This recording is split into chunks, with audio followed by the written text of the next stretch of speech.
ka sa math? Bakit mo naman nasabi yan, baby? Kagabi kasi narinig ko kayo ni Papa. Sabi niya hanggang isa lang ang kaya ko. O baby, saan ka pupunta?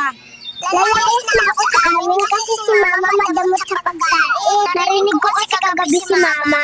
Sabi niya, mahal, ang sarap naman ng hotdog mo.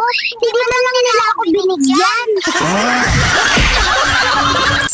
Ma, may dalang balon yung kasama ni ate sa kwarto. Narinig ko sabi ni ate, huwag mo bilisan, baka puputo.